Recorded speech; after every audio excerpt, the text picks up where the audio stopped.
are entering the Urban Suite with Dr.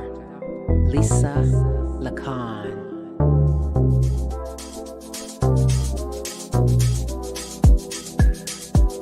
Let's talk about urban issues plaguing our community.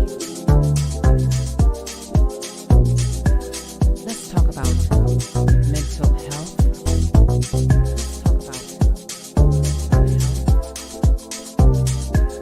Let's talk about sex.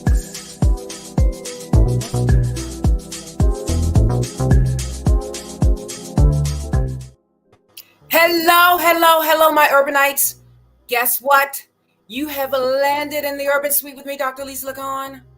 Welcome. Listen, this is our 8th month. Time is just escaping from us. It really is. We started on this journey in January, and now we are in the 8th month of the year. Where did the time go? I have no idea. Listen, I told you all, I got my AARP card. So what does that mean?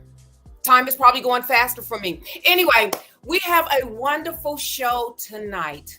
Wonderful show with a funny man. Let me read to you who he is. All right. So he's known for bringing laughter to audiences worldwide. I said worldwide. Listen. Oh, my bell is stuck. Wait a minute. Here we go. Worldwide. He is so funny. All right. So he headlines in major cities, cruise lines. He's seen on Amazon Video, True TV, or heard on Sirius XM.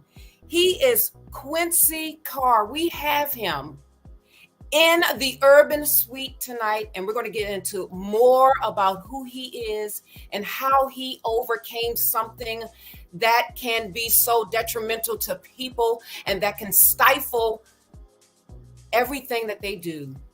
How we speak, how we articulate, how he overcame his speech disorder and what he's doing now as an overcomer and how he's giving back to the community. So we will be right back after our word from our sponsor, Blessed Ministries Incorporated, the premier workforce development agency in the state of New Jersey, as well as our missing person. We'll be right back. Stay with us.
All right, so just in case this is your first time landing here in the Urban Suite with me, Dr. Lisa LaCon, every time I do my live, 7 p.m. Eastern Standard Time, I have to do a missing persons. And tonight is no exception. So who do we have? All right, so let me put my readers on. Hold on for a second. We have missing since 7/23/2024, missing from Los Angeles, California. Listen. You folks from LA, now I know you enjoy your partying and hiking and sometimes your granola, but I need you to listen. And for my urbanites on Spotify, iHeartRadio, Apple, Amazon, I know you cannot see this, but I will give the description. But if you would like to see her, you can go to my LinkedIn, Lisa LaCon, my LinkedIn, or Urban Tools for Change Network on YouTube. All right, so she's been missing since July 23rd, 2024. She is 60 years old, missing from Los Angeles, California. She is a female. Her race is Hispanic. Her complexion is dark. She's 5'4". She's 140 pounds. Her hair color is black. Her hair length is medium and her eye color is brown. So this is the location last seen. I need you all to listen to this, all right? So Priscilliana was last seen in the 1000 block of West 39th Street in Los Angeles, California. Her family is very worried because all of her personal belongings are at home. It was very unusual behavior for Priscilliana to go anywhere without her personal belongings, including her phone and ID. Now, this is the circumstances surrounding her disappearance. The circumstances of her disappearance they're unknown. However, surveillance cameras show she was wearing an all red outfit. She was wearing an all red outfit. It doesn't show or tell us where the surveillance camera was, but it does say that she was wearing an all red outfit. And anyone with information, please contact the Los Angeles Police Department at area code 213-761-2237. I'm going to say that number again for my audio podcasters, my urbanites on Spotify, Amazon, iHeartRadio, and Apple. 213-761-2237.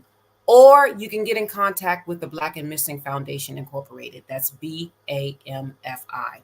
And that telephone number is 877-97-BAMFI. And BAMFI translates into 22634. I'm going to repeat the Los Angeles Police Department number one more time. That's area code 213-761-2237 or BAMFI at 877-97-BAMFI, and that translates into 22634. Listen, let's please bring Priscilliana Rose Douglas home. All right. Lisa, Dr. Lisa, did you mention her age? Yes, 60. She's 60. That's strange. We never usually do people that of that age, not that much. Yeah, typically for a 60-year-old, it could be a couple of things. I don't know if it's early onset of dementia, and sometimes people, we call it eloping. That could be the case because her personal belongings are home. So that means basically she either left in a rush or she left in the state of confusing and her mental capability may not be all there. So that's interesting. So her cell phone and her ID. So yeah, she's 60, which is, like you said, we typically don't have adults of that age unless they're very senior, like 80 years old or 75. Typically it's what, 13 to right, it's 35. Yeah, right. So so I saw it and I was like, this is interesting. So I would definitely recommend that people check the local hospitals, even shelter, somewhere where people who are considered to run away. So that's sad. Priscilliana Rose Douglas. And hopefully if her house was intact, meaning it wasn't in disarray, things not knocked over or whatever, it may mean she left again maybe without force, or because she may have some type of cognitive deficit going on with her. So let's just pray for her, that she comes home safe and sound. All right, so coming up, I briefly discussed our guests in the Urban Suite. So I'm going to read this again because I think this is so interesting. So interesting.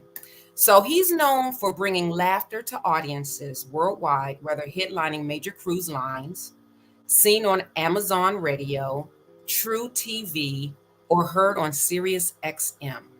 Quincy's instant appeal, combined with his trademark quality comedy brand, brings clean adult, let me repeat that, clean adult and family humor that's welcoming to any audience. He is the quality comedy king. And let me tell you about this, my urbanites. My husband and I, we were invited to his event, which is located at Dave & Buster's in Virginia Beach every third Thursday of the month. So when we received the invitation, I'm thinking Dave & Buster's, what are they going to do? A comedy event next to the ping ball machine? Like I had no idea Dave & Buster's had like conference rooms and stuff like that. So we went. Man, it was the, I gotta do that. I laughed so hard. I think I had like a headache. I was laughing so hard because the comedians that he has, there's a rule: no vulgarity, no profanity, and they're obedient to it, and they are funny. Funny. And to me, it just let me know we don't have to be subjected to vulgarity and profanity when we need a good laugh. Like, we have to change our mindset. So he also says, I do what I love with a smile because it's my passion, it's my purpose, it's my gift to you. He is comedian, TV host, and producer Quincy Carr. You know what? Yay! That's a lot of good information.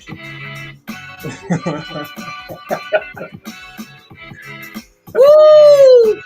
Welcome to the Urban Suite with me, Dr. Lisa LaCon. Hey, how you doing, Dr. Lisa? I appreciate you having me on. You know, that sounds very good, and I'll have my people send you the check. I appreciate all the extra stuff that you read. You know what? And first of all, I'm digging not only the style. I'm a licensed professional barber as well, and the haircut is fly. Just turn to the left, turn to the right. That looked like something that I would. Yes! Shout out to the Polished Barber Shop in Hampton, Virginia. Yeah. My barber, Kim, she's dope. Oh, Kim is dope. Like that cut, I'm looking at the fade line. I'm looking at the precision. She knows what she's doing. That's like, that's like right on my scale. And then you got the glasses. And then you were tricking out my message. I strive to be perfect. In the I got the shirt on. See, I got the shirt on. You got your shirt on. Mm-hmm. That's right. That's right. I love it. We already starting good, Dr. Lisa. Oh my goodness. Speaking of start, you started one show having or saying something about a fundraiser for ODUs, the speech and hearing, because you, during your, I guess, childhood, you had a speech disorder. And I was so shocked. Yeah. I was like, what? Okay. So this is what I want to ask you. Questions about that. Okay. Because not only do I work with people with psychiatric disabilities, but I received my master's in rehab counseling, working with people with all types of disabilities to assist them in becoming employed. Yeah. And I have worked with younger adults who were diagnosed with a speech disorder to assist them in, being confident, identifying triggers, whatever it is or was, so that they can be successful in the world of work.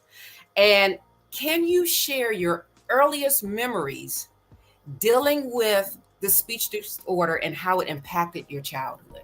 Oh, wow. Some of the early memories was just me understanding that I was different than the other kids in the class. And, it's something as a professional in this entertainment world that I still deal with. And like I joke on stage, I just don't stutter in front of people I don't know. Right? Because in my mind, if I don't know you, then I'm trying to hide certain parts. But once we become cool, yeah, I frustrate a lot of people. Be like, finish what you're saying, Quincy. Like, don't you interrupt me when I'm trying to get that word out. Don't you interrupt me. But yeah, so when I was in elementary school, I knew that I was different from everybody else because when the kids would get called on, they wouldn't answer. When I get called on, I'm trying to find a way. I'm trying to hit my leg. I'm trying to do something to push that word out. And so, yeah, dealing with that at an early age was when I knew, okay, I'm a little different than everybody else, but I had great parents. My mom always said, "You're not different. You're special." I didn't know what that meant. And I said, well, can I just be different? Can I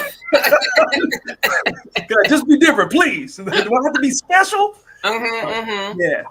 Now, so were you bullied because children can be bullied? Yeah, that's why I'm a comedian. Okay, I knew it. I knew it. Every comic, just like every person in a powerful position, from a police officer to a judge, anybody that has the power to change your life, we have all been bullied. Do not let them tell you they have not been bullied. But for me, I never took the bullying and said, when I get a position of power, I'm going to abuse it and I'm going to hurt people back. No, I just allowed myself to develop tough skin. And because of that, I operate the way I operate, where I just have this stone look on my face, like, oh, Quincy don't play. Now, mind you, Quincy grew up in the cul-de-sac, so Quincy is safe. Okay, but people would look at me and be like, "Oh, yeah, I don't want to mess with Quincy." And I'm like, they really think I'm out here thugging and bugging like that. Like I'm not fighting nobody. I can't fight, but I just have this serious look on my face, and that just comes from the tough exterior that I had from being bullied, from being kind of pushed around. I was always, a little lightweight. So yeah, I can tell you this. This version of me, almost 48, is a lot different than the version that when I was in my teenage years and my 20s. I didn't start evolving into what people would maybe even call handsome, or okay, this is a decent looking dude. No, I needed help, and that's probably why my mama said I'm special. So what was that turning point? Like, what did you look in the mirror? Like, what was it? As far as what? As far as you turning to becoming who you are today. Oh, wow. In your 20s and 30s. You know what's crazy is, Dr. Lisa, so my daughter is 14 and she's getting ready to go to high school, and this girl is everything that I'm not. She's excellent in school. Her academics is crazy. I mean, she just landed on the varsity volleyball team, and she's the only freshman on that team going to high school. She's excelled at a bunch of things. I mean, everything from just not wetting the bed. I mean, I struggle. I always wet the bed. This girl has not done it once.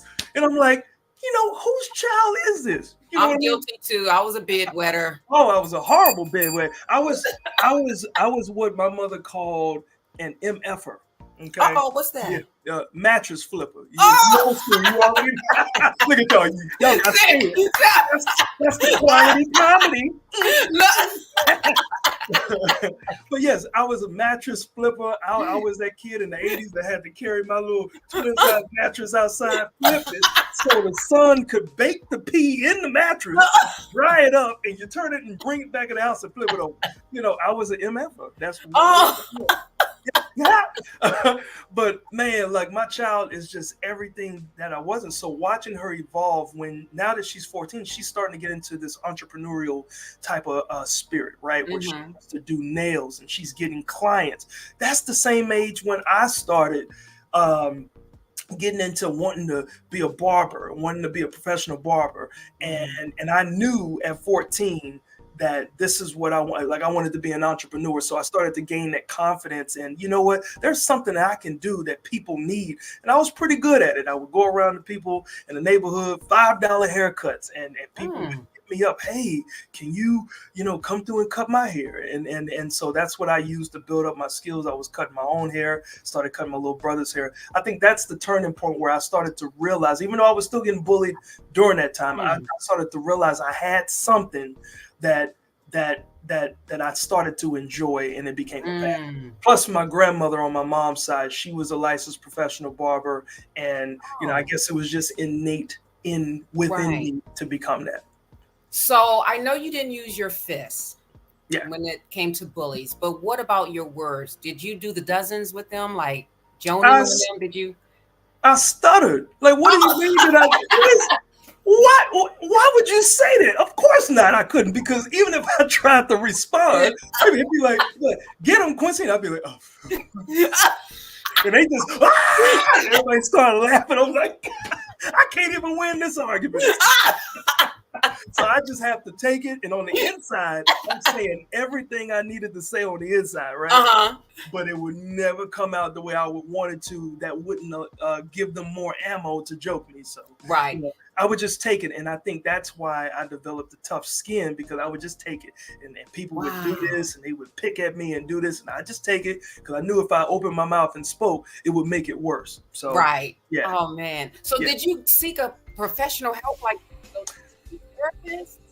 I didn't, but I remember in the 7th or 8th grade, I think the 7th grade, I was in, not enrolled in, but it was in middle school, and we had a speech counselor, and it was me and like 4 other students. And I think once or twice a week, we would leave our 6-period class or something and spend about 30 or 45 minutes in that environment, and we would just talk about different techniques, and then they would take us outside and we play sports and stuff, and he tried to incorporate communication so we would get over.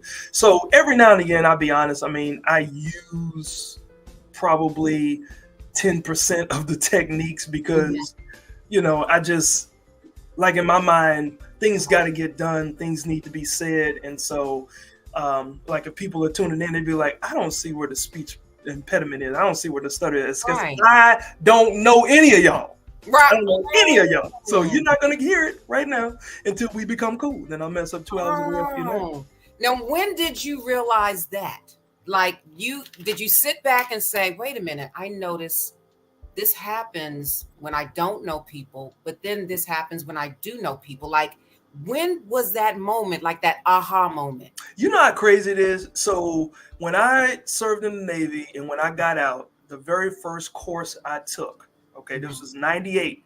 The very first course I took at Tidewater Community College was public speaking. The only reason why I took public speaking was because I knew I would be a business owner as a barber, and I knew that I would have to talk to clients. I knew that I was doing things that when I look back now, it's like you knew what you was heading. You knew where you was heading, but you also knew where God was trying to place you. So I don't know why I took public speaking, but I said, no, this is going to be the first course because I want to make sure I can talk effectively as a business owner to my clients. I had no idea acting, TV personality, talking on the radio, God forbid, comedian, talking to hundreds and thousands of people. Like, had no idea that was even a part of my life. I just knew I wanted to be able to talk in front of people. So it was when I was 20, I think either 20 or 21, that's when I took that first course. And I knew when I had to go up and speak that I needed to suppress the stutter because that was a part of our class, is we had to write something and speak in front of the class. And I was able to do it with no problem. And I was like, okay, so maybe if I learn to suppress it because I know I don't know these people, they'll never hear me stutter. And from that point, I think that was the moment where I realized, okay, I can not turn it on and turn it off, but internally, my brain is like, I'm gonna let you speak clearly until you know them. Then you can relax and be yourself. And so it's weird, but that was that moment. So over Thanksgiving, like at the Thanksgiving table, do you stutter? You mean like if they asked me to pray? Yeah. So girl, no. Oh, okay. Girl, no. I know. First of all, I don't know how to pray, and everybody keep telling me, they're like, "All you got to do is say what's on your mind," and I'm like, I don't. All I know is now lay me down to sleep. I don't know how to pray over food, so I'd be like, "Please don't ask me." And there's always one person, "Hey, Quincy," and I'll be like, "Are you kidding me?" So I'll come up with some. God is great, God is good. Let us take him for a few. So yeah, I mean, every now and again, but don't nobody ask me, and I don't ask me, family. If you're looking at this, please don't ask me. So when you first found out that, you know what, I am kind of funny, maybe I should be on the stage. Tell us about that moment. So that's a crazy story too. So I was always a class clown. I was always and I think I probably do have OCD. What's that when the kids can't stay still? ADHD. Yeah. So I definitely know that I had it. I found out that Sinbad, the comedian, he found out when he was in his 50s that he was never a crazy child. He always had ADHD. Yeah, ADHD. And so I'm thinking, I probably need to be diagnosed because I get distracted real easily. And that's how I've always been. But I was always the class clown. Like I said, I've never been in a fight in my life because I've always used humor to get out of crazy situations. So once I got out the Navy, I'm working at my first civilian job. This girl, this coworker said, "Hey, have you ever thought about doing stand-up comedy?" I'm not no, why? She said, "Because you're really funny, and I think like characteristics and all of that as a comedian, and I think that you should try it." And I'm like, I've never and I'm telling myself, I stutter. What would I look like on stage stuttering?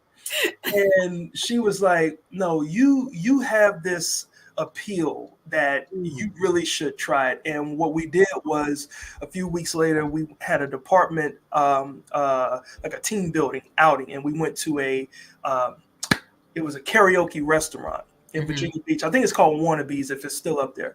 And this was a redneck audience that was in there. So everybody in our department, the goal was for team building, we each had to pick a song and perform that song. So people were nervous about doing stuff in front of other people, but we had to. And I'm like, I'm not doing this. They said, "Quincy, everybody has to do it." So what did I do? Typically what comics do in an awkward situation, we try to be funny. So I picked Michael Jackson's "Beat It." And everybody up to me performing was just singing a song nervously, and then they get off. What I said was, I'm not just going to sing it. I'm going to reenact the "Beat It" video.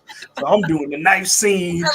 I'm doing Michael Jackson moves. I'm doing it all. And this whole redneck bar, people were like, they were paying attention to me more than anybody else. And after I was done, they were standing up, applauding and clapping. I go back to my group.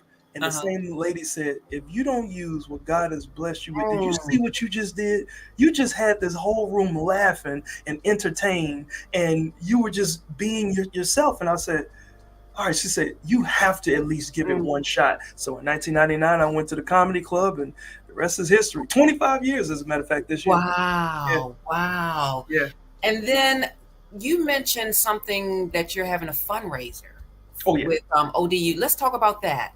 Yeah, so every year after I formed my company in 2008, Quincy Carr Inc., I wanted to use the month of August, which is also my birthday month. It's the month that I started that I left my 9 to 5 100%, and it's also the month that I started my company. And I said, let me every year during this time use this celebratory month to give back to those who have supported me throughout the year. And then it started out as just a celebratory thing. And then it morphed into, because it's back to school time, so I would collect back to school supplies for people getting tickets and donate that to families in need. And then in 2015, I said, let me do a little bit more and start picking local small nonprofits as making an impact in the community. And then when COVID hit, obviously couldn't do the show anymore. And I started thinking, when we come back from COVID, when I do this event again, I need to, like, I'm at a point in my career where I don't want to wait until I'm making millions of dollars to make it look like, oh, I'm giving back to something near and dear to my heart. I said, I need to do that now. So I said, why not? I was talking to my wife about this. I said, why not I start giving back to people who suffer from speech impediments like myself, because I've been able to overcome these obstacles, and there is somebody out there that may need that push to get the services to help them out. And that's how I found ODU. They have a nonprofit called the Speech and Hearing Clinic. And last year, we did the very first give back to them. We're doing that again this year again. And I believe they told me I helped one student receive the services for the donation. It was like $1,000 donation, and then Papa John's matched it, which I was so grateful. So for $2,000 in services, that person got the services that they needed. And I believe in a few weeks I get a chance to meet them. And then for this year's event, them and or their parents should be able to attend to let the audience know. Yeah, so bring it full circle. So yes, this is called Crash the Party. Crash the Party and comedy event to benefit the ODU Speech and Hearing Clinic. Yeah. And it is Saturday, August 24th, 5:30 p.m. to 11 p.m. in Virginia Beach, 4453. Is that Boney or Bonnie? How do you Bonnie Road. Yes, that Crown Plaza on Bonnie Road. So if you're familiar with it, you'll see it from the highway if you're on 264. All right. So, near the town center. And this is the Hampton Roads area. Oh, yeah. And then talk about what you do every third Thursday of the month. Yeah, so every third Thursday of the month, this is my quality comedy series. The brand of comedy I established back in, this was back in 2010. So like this event that's right here, this is my first time, whether you guys put the flyer up or not. Yeah, so this is the first time I'm taking quality comedy from the Virginia Beach area, which I've always done it, and I'm finally bringing it to the peninsula. So that's why it says quality comedy in Hampton. But the quality comedy series is something that I created when I got my very first comedy show to produce at the Virginia Beach Funny Bone. In 2010. And what I told them was, I said, the very first show was like a PG-13 show, right? And and then the second show I did, I brought in two clean comics that were probably no more church clean, right? And so I brought them in to do the show, and that turned out to be, the crowd came out in droves. And I said, you know what? I think this is going to be what the brand of the quality comedy series is: clean adult, clean family humor.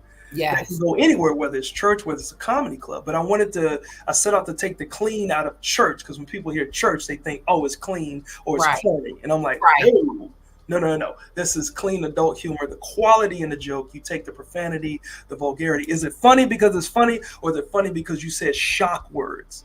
So that's the brand, and been doing it for 15 years now. Even with COVID, I still kept the brand going.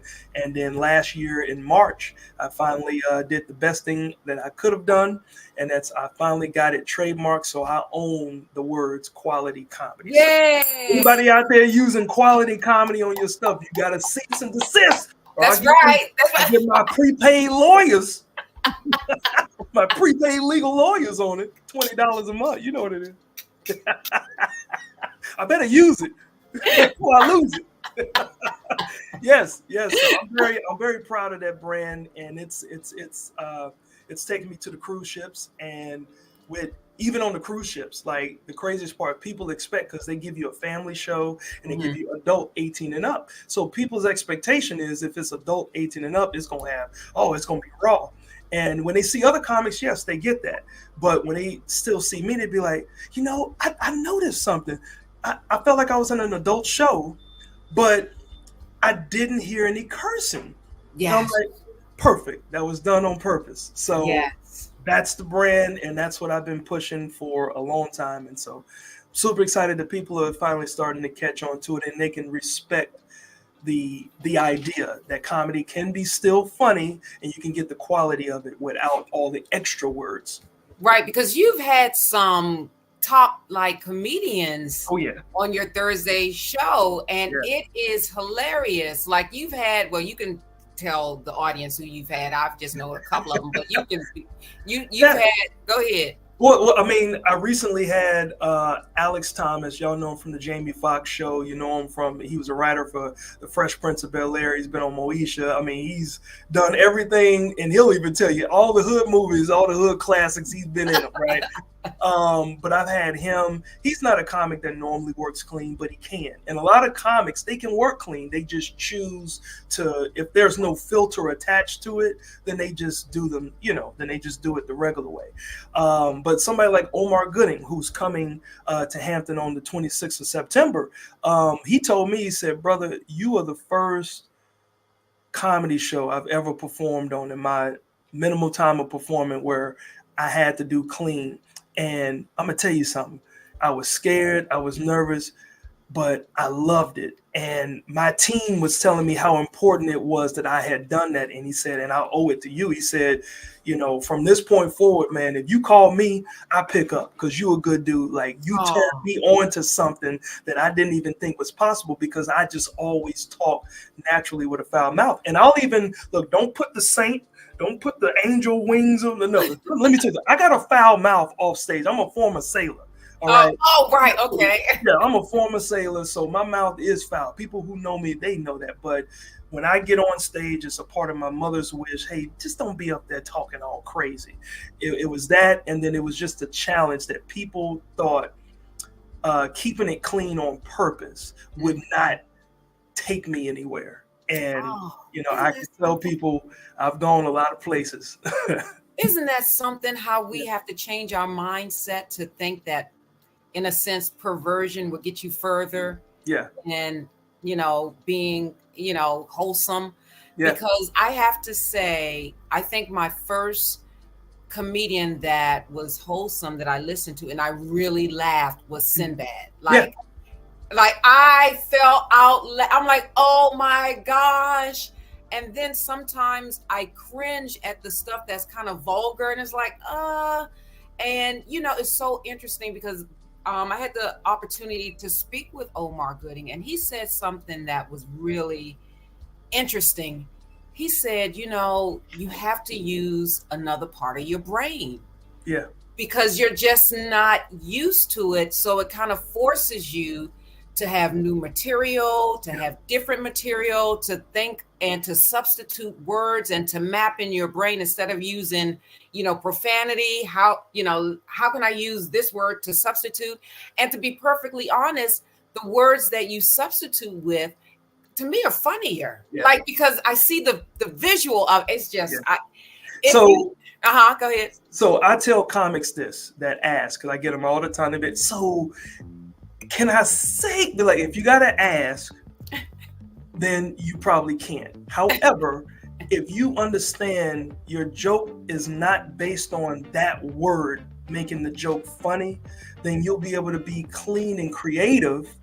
So I tell, like, this is a great example. I had a comic, as a matter of fact, she's on this new TV show that I'm a part of called Coast Comedy Live. It's a summer series, and we're in the third season, and it airs on our local CBS affiliate, WTKR. And her name is Tiffany. No, not Tiffany. No, I'm not even gonna say her name.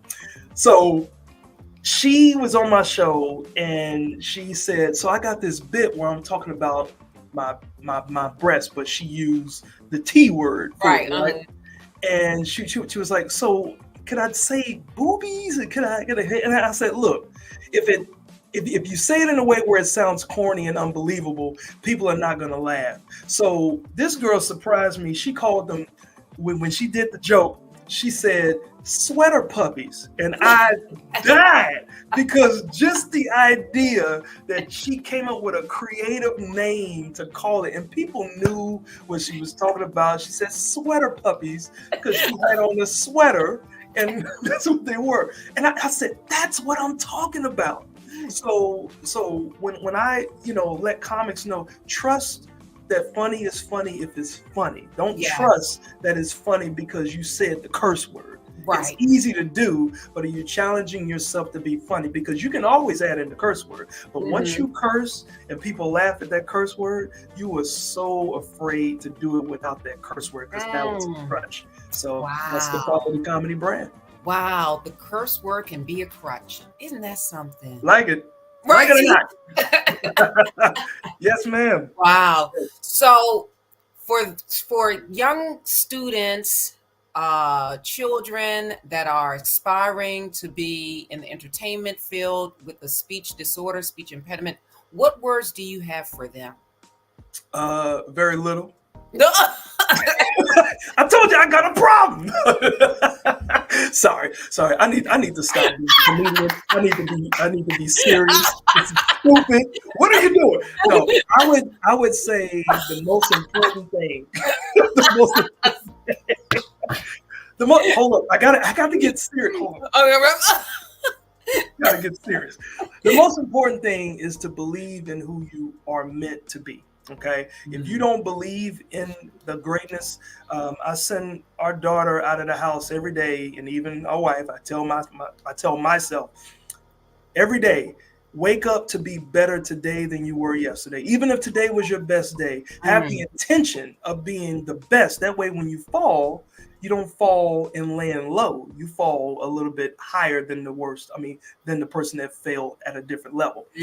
But go out and be great. And at the same time, make somebody else's life better. That takes the onus off of you thinking that it's all about you. You don't know how many people's lives you can infect positively if you have the desire to be great, because you can make somebody else's life better, you being great. So believe in who you are and believe in who you are meant to be, and then go.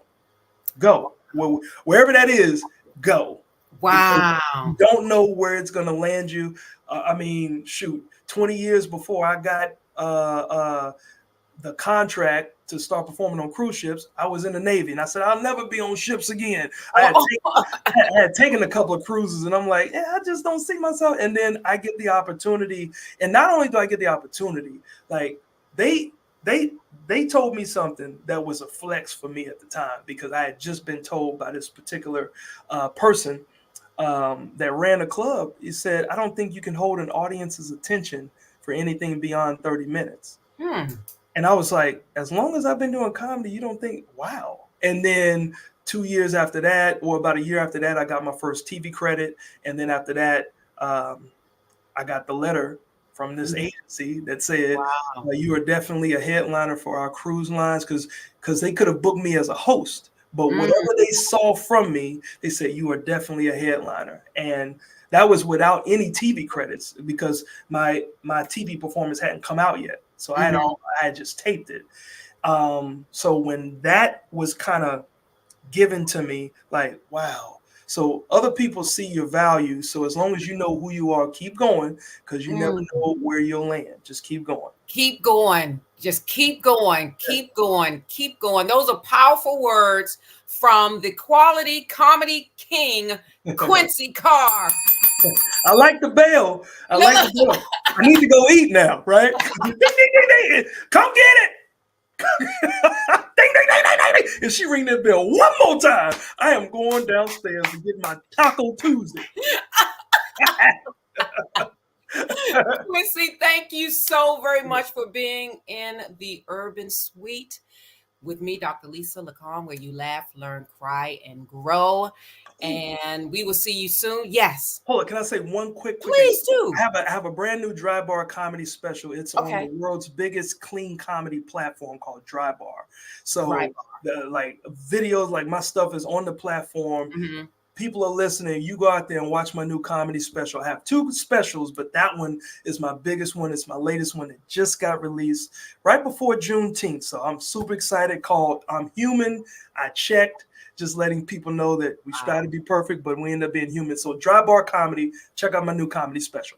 Also on this ticker, solo.to, what is this? /Quincy Carr. Right. So that's similar to LinkedIn.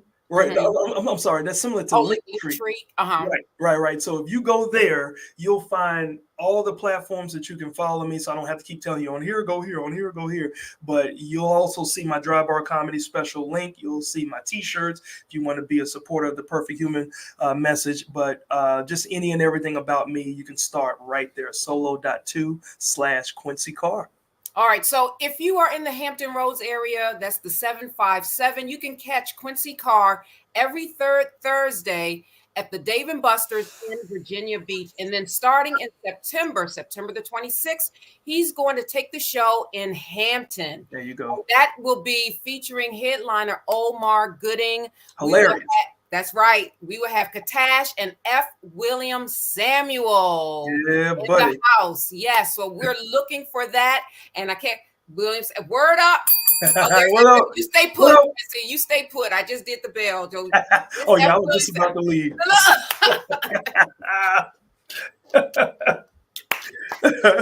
So thank you all so very much. Thank you, Quincy. Until next time. Thank you. All right. That was great. Oh, my goodness. So listen, September 26th in Hampton, we have Quincy Carr. He's taking the show on the road. He's bringing it across the bridge. So in the 757 Hampton Roads, you have this tunnel that goes underwater. And the folks that live in Virginia Beach, Norfolk, Portsmouth, sometimes they don't like coming to Hampton, Newport News, Williamsburg.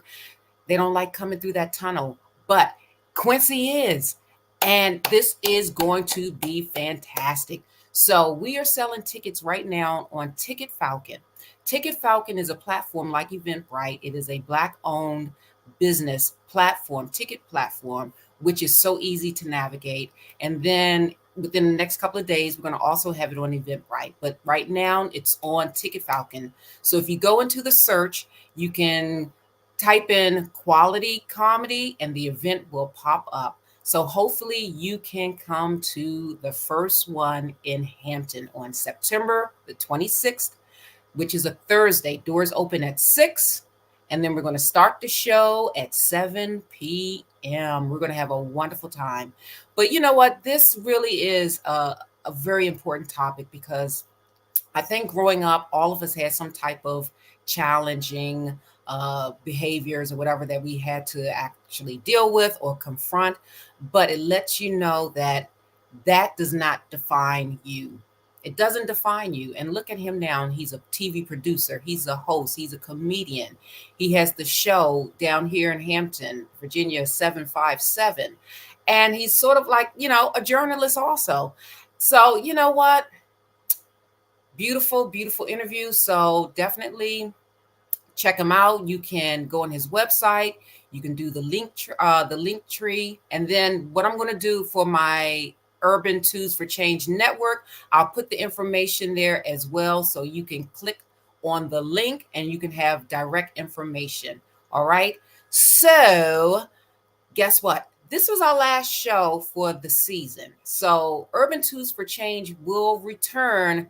I believe it was going to be the second Tuesday in September, which is, I believe, the 10th. So we'll be back September the 10th. We're going to have some new things. I'm trying to secure more guests, but I just want to thank you all. Thank you for being so faithful, my Urbanites, for being with me, being in the Urban Suite with Dr. Lisa LaCon, where you laugh, learn, cry, and grow. Until next time, Molly, take us away. Last week, working on stuff for my Urbanites, my husband, he doesn't quite run, but he saunters in the room. And he looks a little dazed and confused. And he says, someone just stole our car. And I said, what you talking about? What you talking about, Willis? He said, someone just stole our car. It was sort of like, I couldn't believe it, which is a form of sort of like, what? I didn't know what he was saying. Like, what? The car. And he didn't believe it either because you see that? Dr. Lisa is speaking a very shallow truth here. I want to have a good night's sleep, and I don't want extra wrinkles on my face. I refuse for those criminals that took my car to have me have extra wrinkles while they're joyriding in my car. Like, does that make sense? I can't allow two thieves to hijack my peace. I can't allow it. Just stop the car.